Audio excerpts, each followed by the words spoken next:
teman-teman. Ya. Perkenalkan, saya dari Poltekkes Kemenkes Kupang, jurusan D3 Kesehatan Gigi. Jadi saya di sini minta waktunya sedikit ya teman-teman untuk melakukan penyuluhan tentang karang gigi. Jadi di sini ini karang gigi, pengertiannya yang pertama tuh karang gigi adalah lapisan kotor atau sisa makanan yang melekat pada permukaan gigi yang sudah mengeras.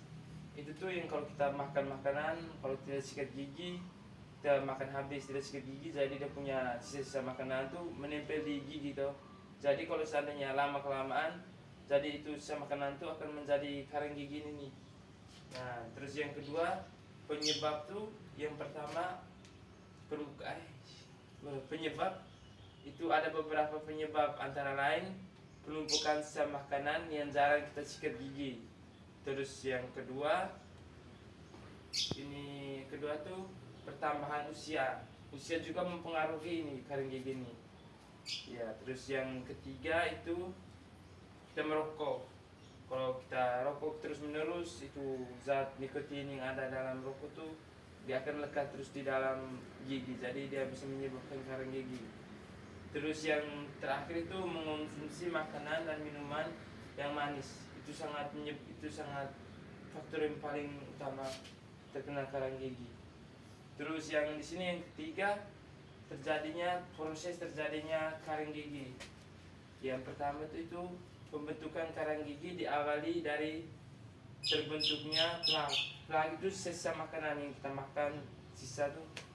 Terus yang kedua tuh pembentukan lapisan bakteri. Bakteri ini dimulai ketika protein pada lidah membentuk lapisan tipis atau film pada permukaan gigi, dan ketika tidak dibersihkan lama kelamaan akan mengeras. Jadi plak ini kalau tidak dibersihkan, sisa makanan ini bisa lama-lama dia mengeras. Terus yang keempat itu akibatnya dari plak ini tidak dibersihkan tuh, akibatnya karang gigi dapat menyebabkan yang pertama radang gusi.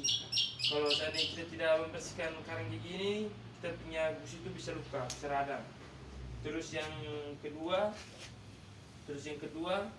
memicu penyakit jantung dan stroke, itu mengakibatkan ngeri itu tuh.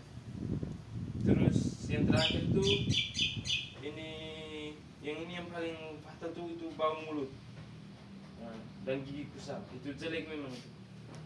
Bau mulut, gigi kusam itu jelek. Yang terakhir di sini adalah cara mencegah karang gigi. Sikat gigi yang pertama, sikat gigi secara teratur. Terus yang kedua, gunakan sikat gigi yang lembut. Kita tidak boleh menggosok gigi dengan menggunakan sikat gigi yang keras. Kalau tidak itu bisa merusak kita punya gusi. Terus yang ketiga, gunakan pasta gigi yang mengandung fluor. Terus lakukan flossing atau membersihkan karang gigi menggunakan benang gigi. Membersihkan gigi itu harus menggunakan benang gigi dan menggunakan sikat gigi yang berbulu halus. Yang terakhir tuh batasi konsumsi makanan yang manis-manis yang bisa menyebabkan karang gigi tadi tuh, seperti makanan yang manis-manis, rokok, itu bisa menyebabkan karang gigi. Jadi itu saja teman-teman, mungkin ada yang mau bertanya? Pas jelas ya? Jelas. Terima kasih atas waktunya. Saya permisi.